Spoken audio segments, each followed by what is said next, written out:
Hello, everyone. I hope you're all doing well. Today's lecture, we're going to start Chapter 5, and we're going to be talking about identifying good measurement. So this is going to be going along with the idea of learning how to set up a good experiment, to recognize good research, and some of the things we should be considering when we're identifying good measurements, whether those are for our own research or for looking critically at other people's research. So our overview for the chapter, we're going to talk about the different ways that we can measure variables. We're going to talk about reliability of a measurement. We're going to look at validity of measurement.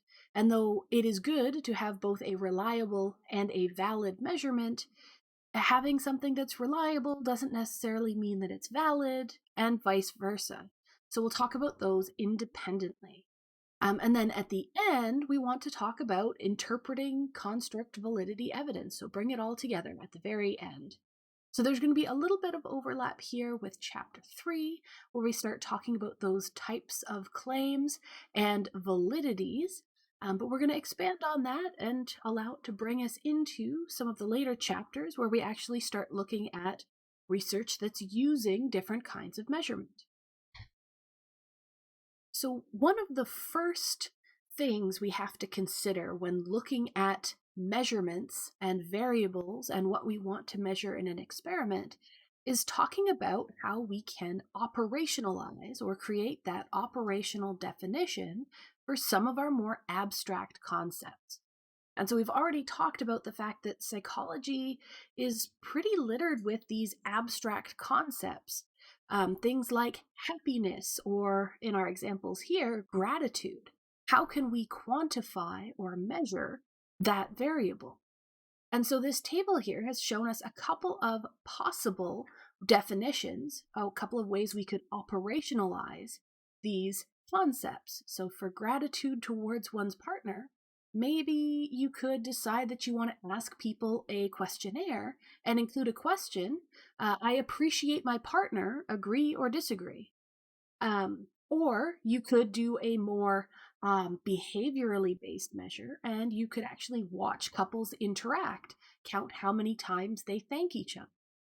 And so for all sorts of things, there are multiple ways that you can measure them. So even having two examples here, these aren't even beginning to scratch the surface of the number of ways that you can operationalize any variable, really.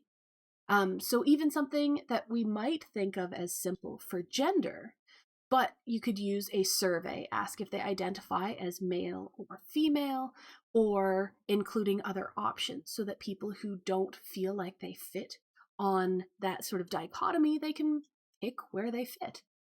You could also do phone interviews, or if you wanted to be really bad at it, you could have people guess the gender of the person they're talking to. Not necessarily a good way to operationalize a variable, but another option. And we can go through all of these, but we're just getting across the point that there are lots of ways that you can choose to operationalize a variable, and different types of methods, so different ways of measuring, come with different pros and cons. So here we were looking at, say, survey data, where you could get someone to self-report something that they feel. Or you can have behavioral or observational data, where you watch people interacting and make some inferences about their behavior. And so we're going to talk about those two methods plus one more as we go through the lecture today. So we have our three common types of measures. We already very briefly mentioned our self-report measure. This is when you would give someone a survey or a questionnaire, or interview them and ask them questions. So our example over here is if we were evaluating what grades someone gets in school, you could ask them as part of a survey, what kinds of grades do you get? That would be a self-report measure. That would fall into category 1. For our second type of measurements that we can take, we could use observational measures or behavioral measures.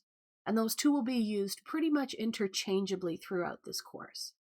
And for these, you're going to record observable behaviors. Pretty straightforward. So you can watch people doing something and make a record of it. And for our last type of measure, you could use a physiological measure, some way of recording biological data. So instead of just watching their behavior, you're going to record and observe things that are happening internally. So that would be, say, over here, where we're looking at brain scans. And that would tell us which part of the brain is active, maybe when you ask someone a particular question, or if you show them an image, or if they do an action. So you can watch that physiological data, that reaction within their body, to try and interpret something from it. And now if we have these three different options, and as we saw in the previous slide, even for a single abstract concept, you could choose one or more of these types of measures to get your answer to use as an operational definition. But which one is the best? And as with most of our questions posed for which is the best option, we're going to say that it depends. It depends on what you're measuring. It depends on the situation in which you're measuring it. And it depends on what you want to get out of the study at the end.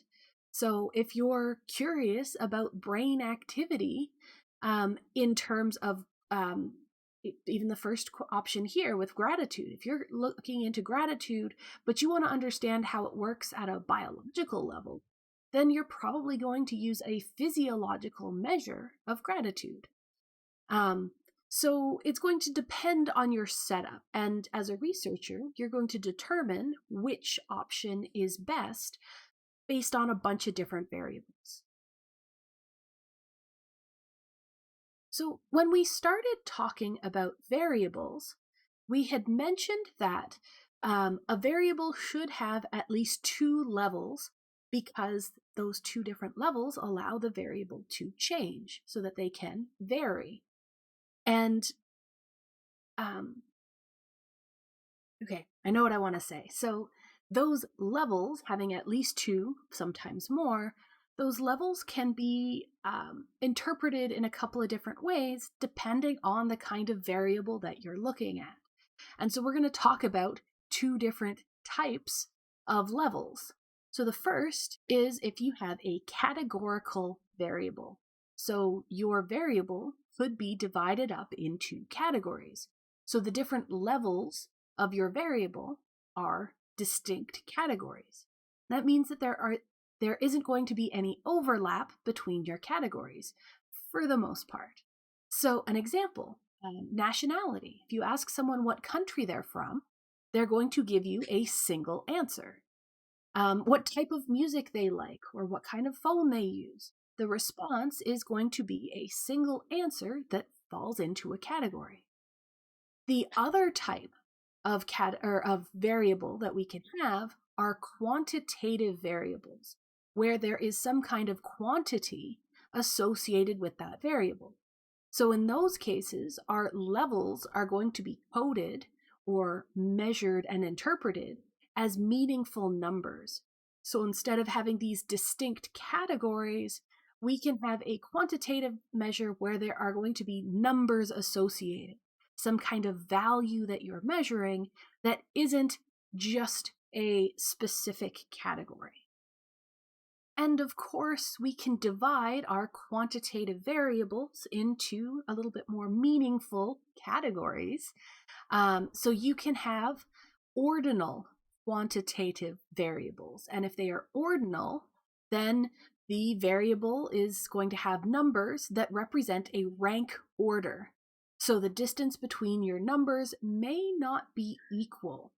So you could have the order of finishers in a swimming race. So if you have 10 people competing in a swimming competition and somebody finishes first place, then somebody finishes second place and third place, those assignments of what order they finished in is going to be an ordinal ranking because you're putting them in order of what order they finished.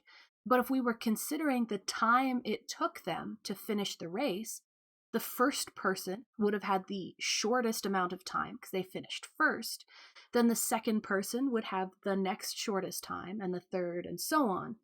But their time to finish the race doesn't actually have anything to do with what order they placed in the race. So depending on what group of swimmers you have, the person that came first might have finished in 10 seconds, or if you swam on a different day with different people, maybe the person that finished first took 20 seconds. So we just care about the order that they finished in. Or you could do another ordinal ranking.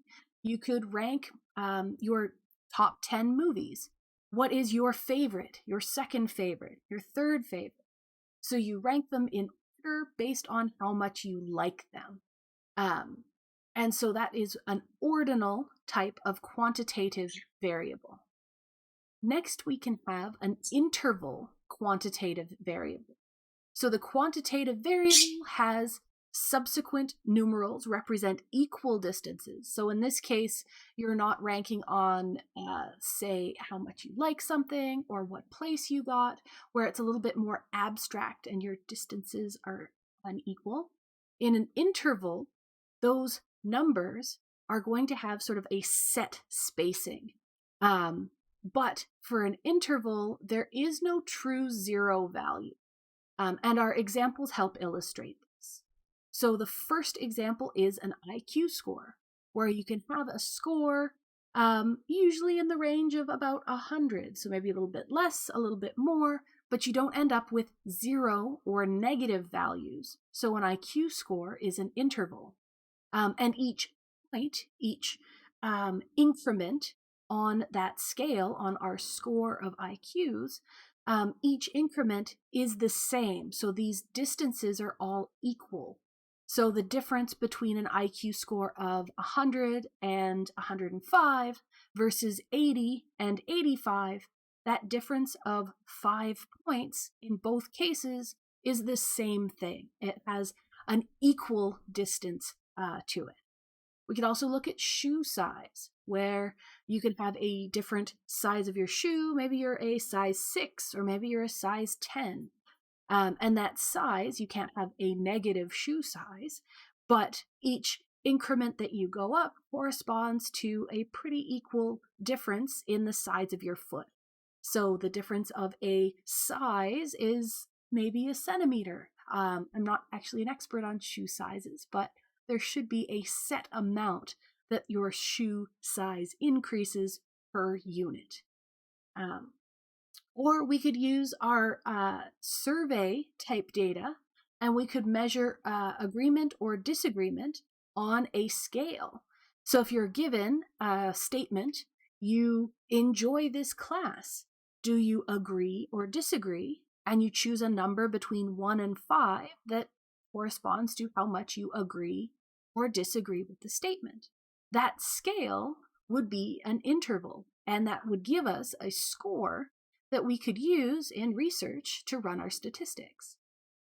Now, our last category of quantitative variables is a ratio quantitative variable. And this one is actually one of the easier ones to grasp conceptually, because this is how most of our numbers work. And so a ratio is going to be a quantitative variable in which numbers represent equal distances. So kind of the same as our interval, except 0 represents the possibility of none. So if you have the option of these numerals that you could pick from or that you could measure, if you could have none of the thing, then you're looking at a ratio as your variable. So if we were looking at your score on a test, so the number of questions you answered correctly, there is the possibility that you didn't answer any correctly. So if there's the option for 0, then you have a ratio score. We could also look at height in centimeters. It's not likely that you encounter someone who has no height, but if you are measuring length or height using centimeters, so if you're measuring something other than people, there's the option that something doesn't have a height. You're measuring nothing, so your scale starts at 0. And then again, they have the number of seconds required to respond to some kind of a task. You are going somewhere from 0 seconds, which would be you instantaneously respond, all the way up to however many seconds it takes you. So if the scale includes 0, then it's a ratio. If there's no way for the scale to include 0, like there's no way to get a 0 on an IQ test, there's no way to have a 0 shoe size, there's no way to choose 0 on a 1 to 7 scale, then it's going to be interval. And then if we have something where the differences between the numbers can differ, if it's not an equal distance between subsequent numerals, then you have the ordinal scale. So I usually start with the question, is there a 0 in our scale? Then it's ratio. If there's no 0, is there, are the numbers sort of equally distant? Do they represent a set distance or not? And that'll help you determine if it's interval or ordinal. And these examples always help. Now, if we've talked about how we can conduct measurements and what kinds of measurements, maybe we want to start thinking about how confident are we in these measurements? What is the reliability of our measurements? And as a reminder, reliability is talking about how consistent the results of a measure are. And we can have 3 different types of reliability that we can consider. The first is our test-retest reliability. And this is kind of self-explanatory. So we're asking how reliable, how consistent are our results if we test something and then wait some time and then test it again. So are the scores consistent every time we use that same measure? So we can use the example of an IQ test. If at the beginning of a semester we test someone's IQ, we get our score, our measurement, and then we wait until the end of the semester. So after 4 months, we retest that same measurement. We get another measure of their IQ. And because IQ is something that shouldn't be changing dramatically across time, we would want it to be consistent.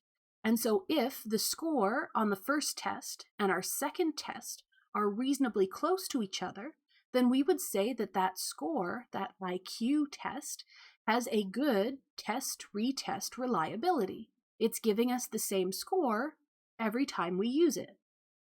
The next type of reliability that we care about is the Interrater reliability. And this will be really important in our next chapter. But our Interrater reliability is looking at how consistent the results of your measurement are between different observers.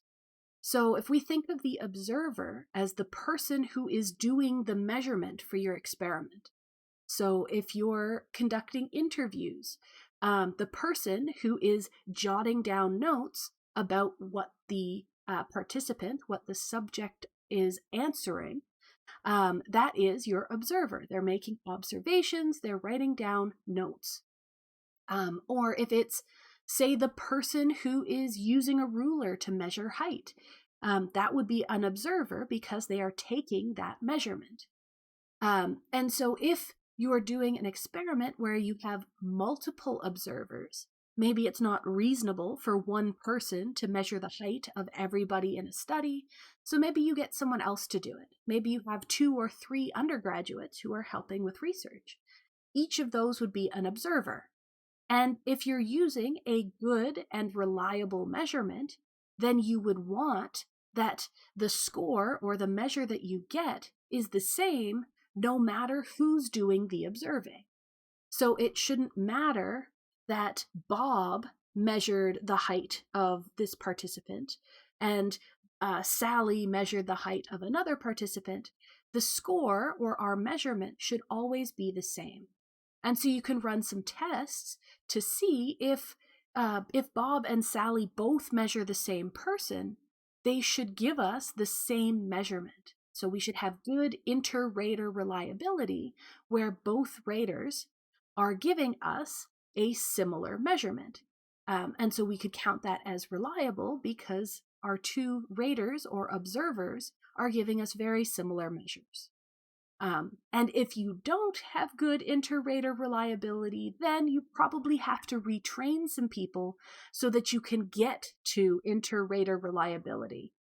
Because, as always, we don't want extra stuff going on in the background to throw off our results.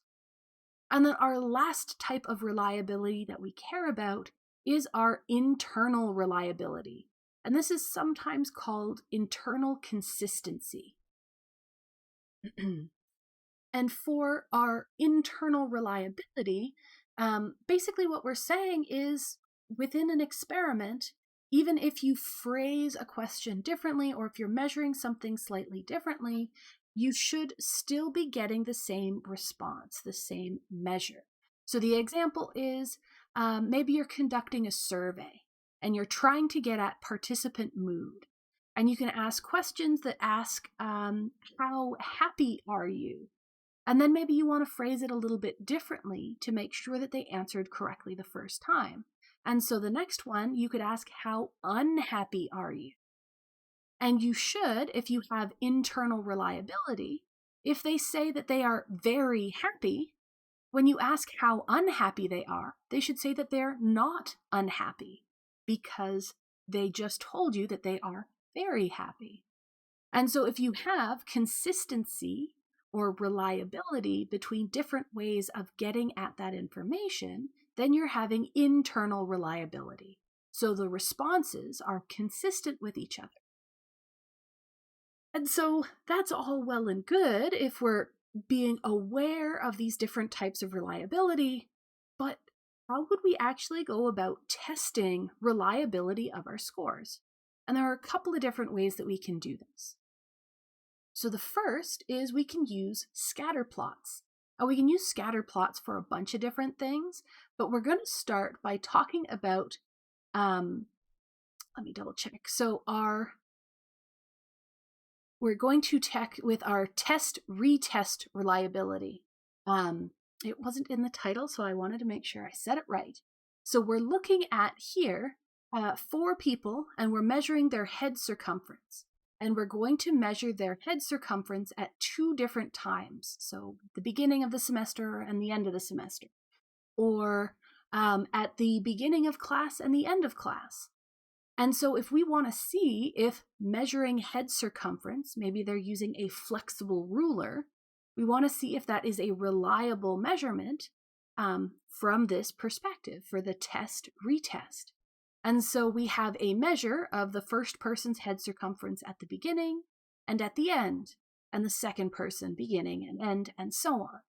And so if we wanted to visually evaluate those scores, we could put it on a scatter plot. So one axis is our first measurement, and the other axis is our second measurement. And if we think about it, if this is a reliable measure, then the first measurement should be equal to our second measurement. So that's what this blue line is, where if we have our first measurement was 50, we take it out to that line, and then we would take it down to the other line. So our first measurement is 50, the second measure should also be 50. Or up here, we have 75, and then if we follow this down, it should be almost 75. And I'm not great at drawing straight lines, but also our axes are just a smidge stretched out right now. But the idea is that if we have a good reliability, that our points should fall along this line. And for the most part, we're actually not doing half bad. So our measurements are a little bit under or a little bit over the line, but we're not seeing a distinct bias. So if we had, instead of these guys being up here, if they were down here, so if we just artificially move these points, then we might be a little bit concerned because all of our second measurements are a little bit higher than our first measurements. So maybe something happened and our measurement is biased the second time where it's actually higher than it was the first time. And that could mean that the first measurement was too small and the second measurement was too big, or whichever. But if you start seeing a pattern, then you might want to look more into it. But if we're seeing what we have here, which is there's a couple above and a couple below, but for the most part, they're really close to that line, we could be fairly confident in saying that our measure of head circumference, the method that we used, is a pretty reliable measurement using our test-retest reliability. So we'd give this a pass. We'd say that's pretty good. So next, we're going to stick with our scatter plots, but this time we're going to talk about it in terms of Interrater reliability. And this is honestly almost the exact same setup, except this time, instead of our first measurement and our second measurement, we have two different observers who are unfortunately named things that start with M. So this is Matt and this is Mark. But we're looking at what did our first observer score and what did our second observer score them. And for our scatter plot here, you kind of keep in mind that this axis is longer than this one, so there's a little bit of bias here. But our green line is there to show us what would happen if everything was exactly as expected. So if we had a perfect Interrater reliability, if everything went well, we would expect to see this green line. And they've plotted all of these points of all of the people who were scored on whatever score. And I think they were looking at how happy children are based on a particular measurement. But all of our data points are pretty close together. And so we got people to score, or we got both of our observers to score the same people, and they scored fairly similarly. Some are above our green line, some are below our green line, but they're all close to that line. So we would say in this case that we have good Interrater reliability. However, if we look at our second graph over here, now we're looking at Mark, so same person as here, but this time we're comparing Mark to Peter. And in this case, they're not showing us what we would expect to see. They're actually showing us the correlation of all of these data points. So they're showing us what we're actually getting from our data, when what we would expect to see is something kind of like that. And here, they don't have to include both of them. Actually, it kind of looks like there's some muck on here that I'm not quite sure what it is. There's some muck here as well, but we'll just say that we're going to draw in our own sort of ideal situation line. This would be if we had great Interrater reliability between Peter and Mark, but what we're seeing instead is that these dots are kind of all over the place. So for this one individual, for Jackie, Peter gave them a very high score on happiness, but Mark gave them a very low score for happiness. And this point is very, very far from what we would have expected if they were giving them the same score. And so in this case, if we saw data like this, then we'd have to go back to the drawing board because our observers aren't giving us similar measurements. We're having really poor Interrater reliability, and this means that we're not sure who to trust. So we don't know if Mark is giving us a better measurement or if Peter is giving us a better measurement. And in practice, if you run into this situation, sometimes what you do is you train up a third person to be an observer, especially if you have pre-recorded everything so that they can actually go back and look at that information. And you get sort of a tiebreaker to see who was closer to correct. And then you would keep the data that is most consistent. But that's just from personal experience and having problems with Interrater reliability. But if you set your experiment up well and you train your observers really well, Hopefully you will never have this problem, but no guarantees. Now, so far, our method of using scatterplots to give us our interrater reliability or even our test-retest reliability, we've kind of looked at scatterplots and kind of squinted at them and said, yeah, that's pretty close to the line, or no, that's really far away from the line. But of course, there is a more scientific method of doing that. And we'll talk a lot about correlations in future chapters, but we're going to start just a little bit here. So the measure that we're going to use to evaluate correlations is the correlation coefficient, R. So when you see R italicized, unless of course I forget to italicize it, but when we have this measure R, we're looking at a quantifying of the strength of a relationship between two variables. So R is telling us how closely related the two things that we're looking at are. And so we can go back here. So our observer ratings, so Mark's ratings are really close to Matt's ratings. So we would actually have a very high R score here because they're both really close to each other. And over here, we would have a pretty low R rating because they're not very closely related.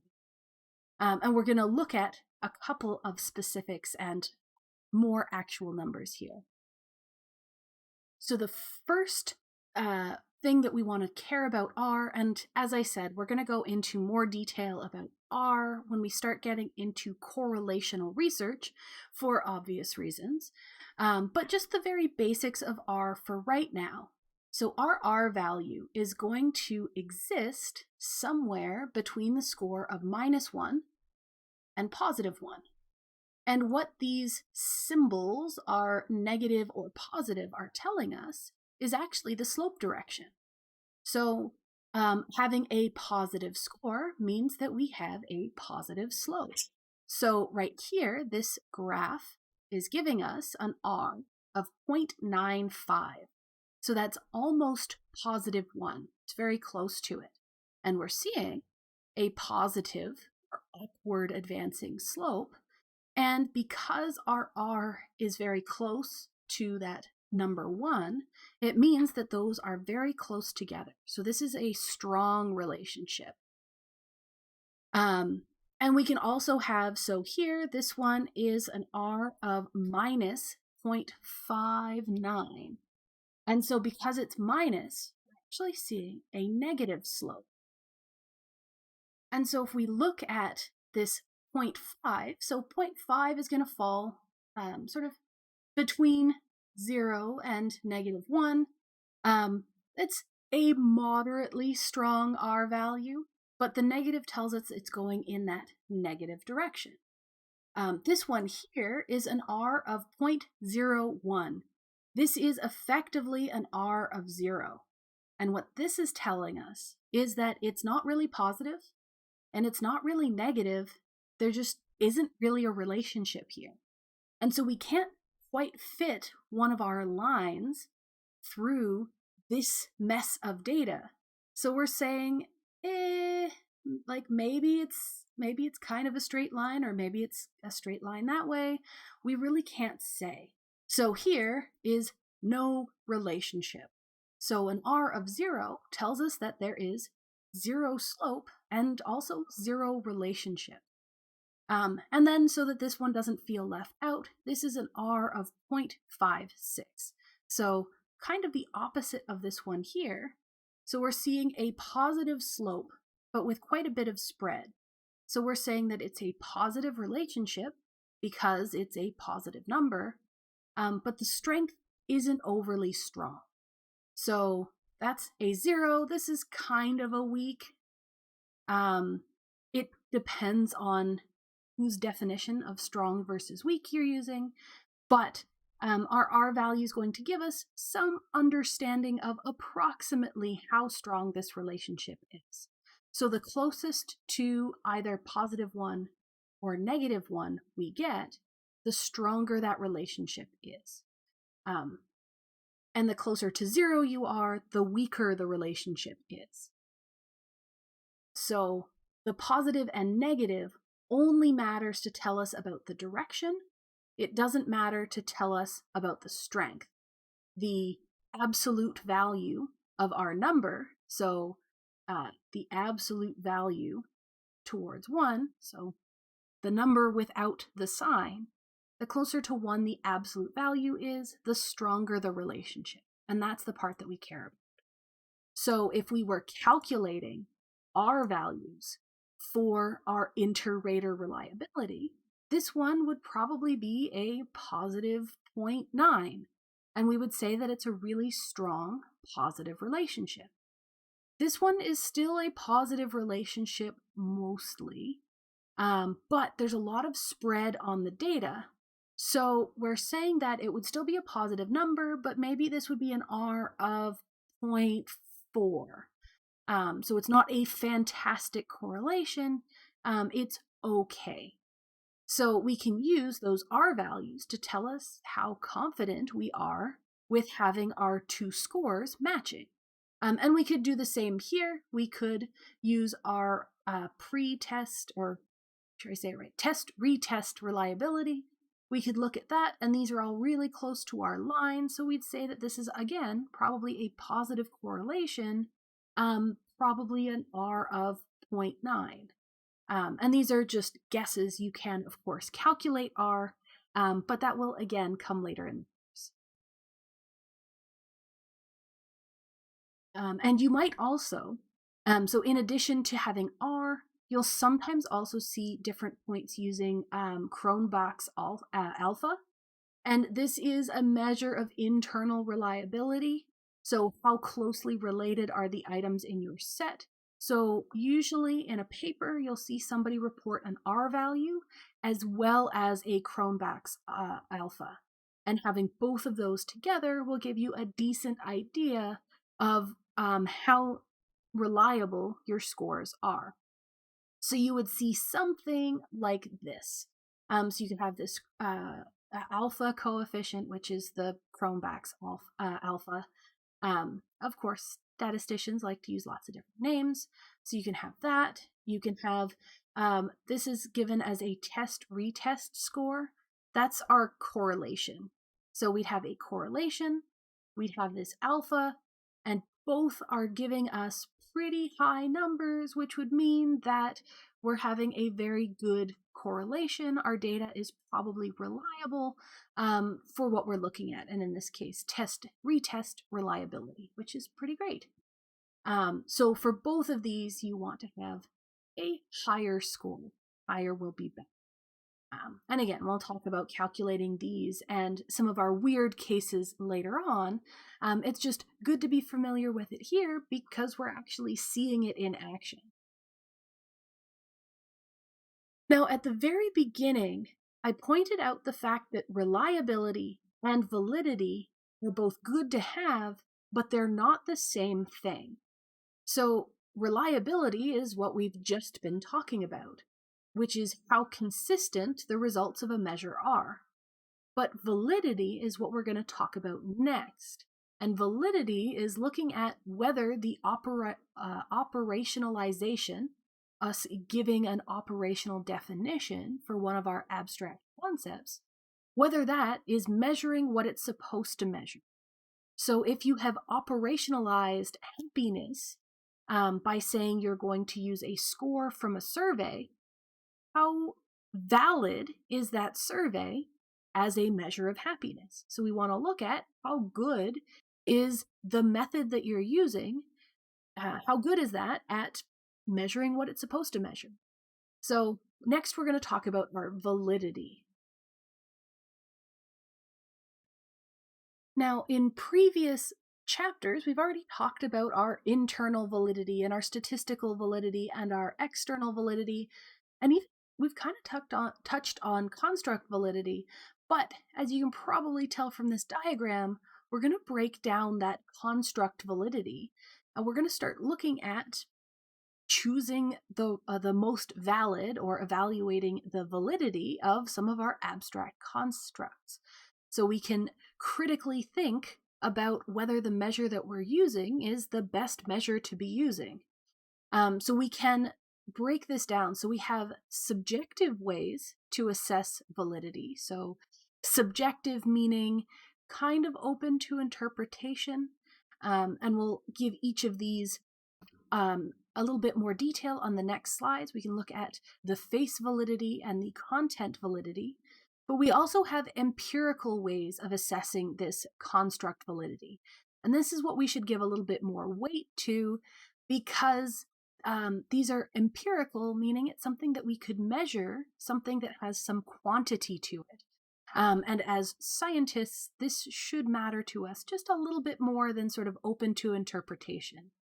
And these empirical ways of assessing validity are also kind of related to all the reliability stuff we just talked about, because you want reliability, but validity is also going to be its own thing. And we'll get into the details as we move ahead. So the first we're talking about are that face validity and content validity are subjective ways of assessing validity. And so for face validity, we're basically just asking, does it look like what you want to measure? Do people that generally seem happy score high on your survey of happiness? Is it kind of looking like it should do what it should do? For content validity, you're asking if the measure is containing all the parts that your theory says it should contain. So if happiness is just a general feeling of contentedness, then the questions that you're asking should be asking about how content someone feels. If there are more parts to happiness, maybe it's not just a feeling of contentment, but also maybe a feeling of positive mood or high energy, then you should be asking about those as well. So the content should match what the theory says you're looking for. So these are just sort of a quick check of, does it kind of look like what it's supposed to look like, and is it hitting all the points that it should hit? And that's why subjective measures, while useful for a quick check, shouldn't ever be the full picture. We should also get into our more empirical measures. And so for these, we're going to be looking at our criterion validity, and then convergent validity and discriminant validity, again, each getting their own slide. So for our criterion validity, we want to ask whether the measure is actually related to some concrete outcome that it should be related to. Did not mean to click there. So for our example, we could look at a company that wants to try and predict how well people do as a salesperson. And so for our graph A here, their first aptitude test was just a simple IQ score. So they would get all of their salespeople, they would give them an IQ test, and they would predict that the people who scored very high on their IQ score would get a high percentage or a high volume of sales, and people who scored low on the IQ score got low sales. And then after running these salespeople for a year, they compared their score on that IQ test to how many sales they made, and they found a really decent correlation. So again, we can look at this and think of our R values, and we're seeing a positive relationship because we're seeing that increase to the right, and our dots are clustered very closely around that line. So this was actually a really good measurement, a good predictor for sales ability. So this case, we would have really high criterion validity, where our IQ test that was meant as a stand-in for performance as a salesperson, this measurement was actually a really good indicator. So we would have high criterion validity, and we would be comfortable using an IQ test to predict how well someone would do as a salesperson. Now, I'm not saying that that's for sure how it works. This is just a theoretical presentation. I'm sure there are far more variables involved. So now for our second test, the company decides that, well, it seems silly to use IQ score when it isn't conceptually related to sales ability. So let's go to a marketing company and let's get them to make us a survey that's supposed to evaluate people on sales ability. So let's look at things like personality traits.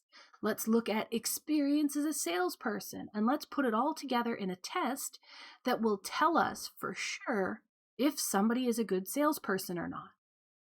And from our data here, if we're looking at, we still have our sales figures, so how well they did as a salesperson, and this is their score on that test. And we're still seeing a positive relationship here, but the data points are really spread out. And so what happened is that even though they designed a specific questionnaire to look at how well someone should perform as a salesperson, we ended up going down in criterion validity. So our test, our custom-made test, is less valid than our IQ score at the very beginning. So we're seeing here that the test that they made does a worse job at predicting how well someone does as a salesperson. So this is poor criterion validity. So another way, so instead of testing sort of two different options and looking at their correlations and calculating our R values, you could also test criterion validity by looking at some pre-existing groups. And this is called the known groups paradigm.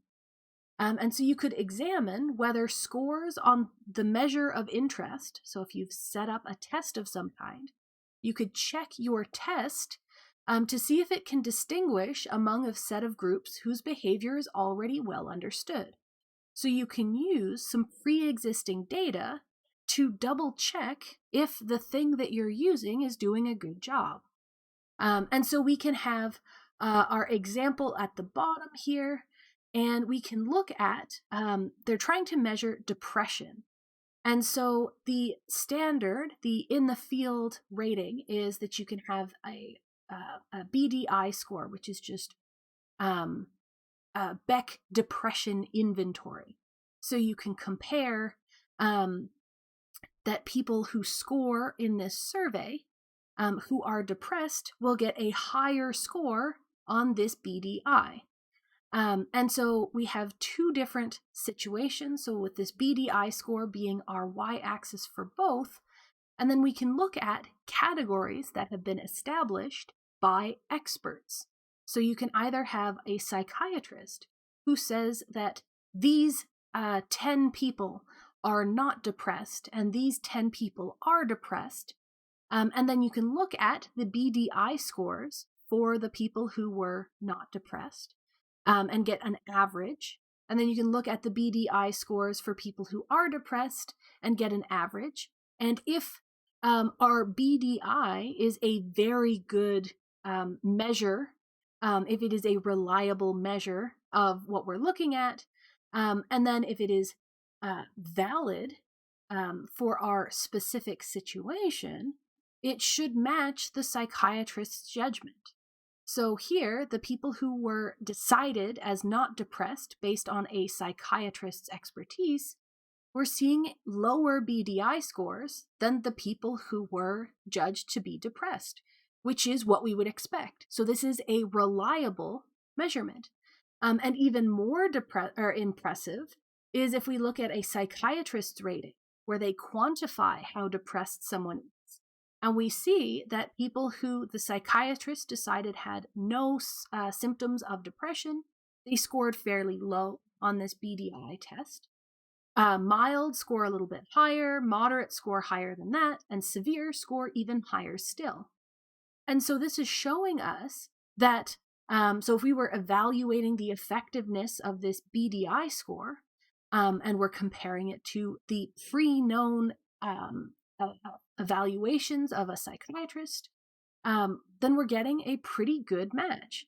So our scores can distinguish between a set whose behavior is already well understood. So we're getting good criterion validity because our two different measures or evaluations of depression are matching. And so you can use this, especially this is important when you have a new way of measuring something. So maybe you've created a new survey, or maybe you want to look at using a type of brain imaging or whatever new method. You can compare your results to the results of the already known way of doing this measure, something that's already been well tested. And if your new method matches the pre-existing method, then you would be pretty confident in the validity of your new method because it's matching what already exists and what we've already studied. So that's a nice way to do it as well.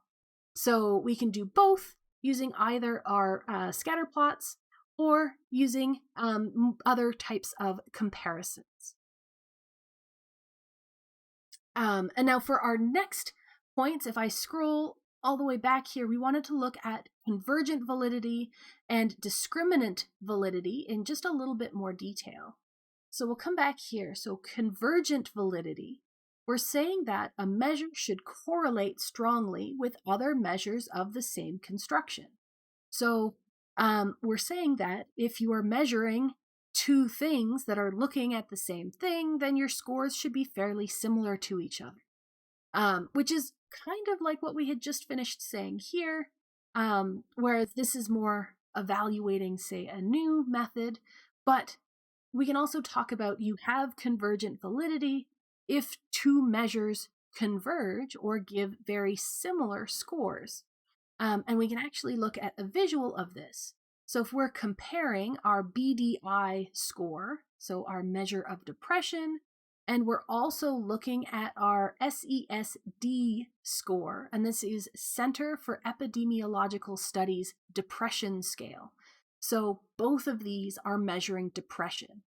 And so if both are measuring depression and you give people both tests, you should assume that if they have depression, they should score high on both tests.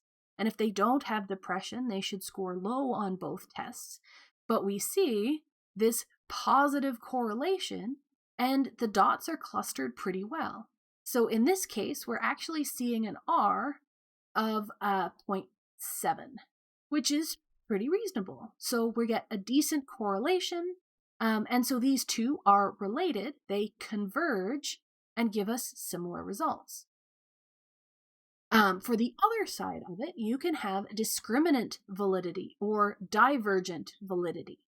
And so we're saying that if things that are related should measure the same and give us the same measures if they're related, if a measure is not related to another construct, so if it's measuring something else, then the two measures should correlate less strongly. So if they're measuring different things, we should see differences. And so again, back to our visuals here, we have our total BDI score still, so our measure of depression, but then we have our physical health problems, so a generic measure of health issues. And because this isn't specifically measuring depression, we're not going to see a really strong relationship here because the two things are measuring very different concepts. So they are discriminant or divergent from each other because they're measuring different things. And so we could maybe put in a positive correlation here if we tried really hard. And in fact, this is an R of 0.16. So this is a teeny tiny correlation. It's not a very strong relationship, as you could tell from how spread out all of our data points are. And so this is what we're hoping for, because if we had two things that are supposedly measuring different concepts, but we got a really strong relationship, then maybe we're measuring something wrong, or maybe we're looking at something wrong. So it's good to check that our measure matches with a pre-existing measure that's looking at the same thing, and make sure that it doesn't match with unrelated things. So we can check both of these, and having these results makes us a little bit more confident that our BDI score measurement is a valid one because it matches other depression scores, and it does not match unrelated health scores. So good job. And then for our last point, we're stressing yet again that validity is not the same as reliability. One more time, it's good to have both, but being valid doesn't necessarily mean that you're reliable, and being reliable doesn't necessarily mean you're valid. It just helps. So reliability is how well a measure correlates with itself. So is it measuring what it's supposed to measure? Validity is how well your measure is associated with something else. Can we compare it to other measures looking at the same concept? Does it match? So the distinction that we can make here is that a measure can be less valid than it is reliable, but it can't be more valid than it is reliable. So you need to have some validity, and if you have some validity, it actually boosts your reliability. So our validity is going to help with our reliability. And so you can be a little bit valid and very reliable, but you can't be very valid and unreliable. So just by being valid, it's going to boost your reliability. So this can't happen. But we'll just say that in ideal cases, you will be both reliable and valid. And if that is enough information for one lecture, I'm going to leave it there. And we will continue on talking about the specifics and the details of our different categories or different types of claims, and then actually get into some of the calculations, start talking about what we're doing with this information and how we can evaluate our conclusions, and all the fun stuff that comes from a methods course. So I will see you there.